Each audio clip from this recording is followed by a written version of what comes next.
Mga bro, isa na namang solidong hakbang para sa Philippine Coast Guard o PCG.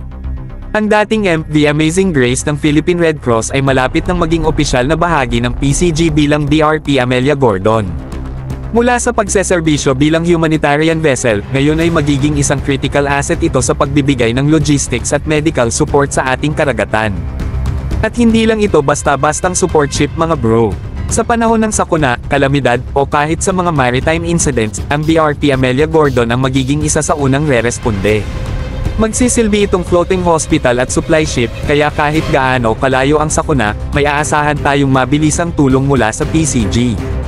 Isa na namang patunay na hindi lang pangdepensa ang ating maritime forces, pamproteksyon at humanitarian din.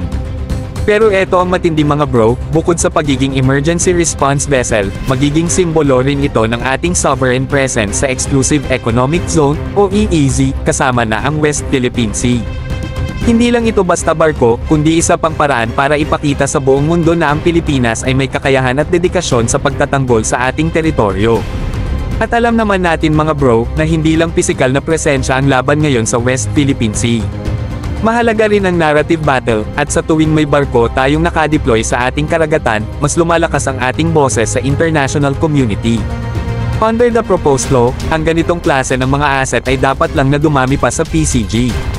Isipin nyo, kung mas marami tayong ganitong vessels na kayang magdala ng supplies, magbigay ng medical assistance, at lumibot sa ating mga isla, mas magiging solid ang ating presence sa ating teritoryo.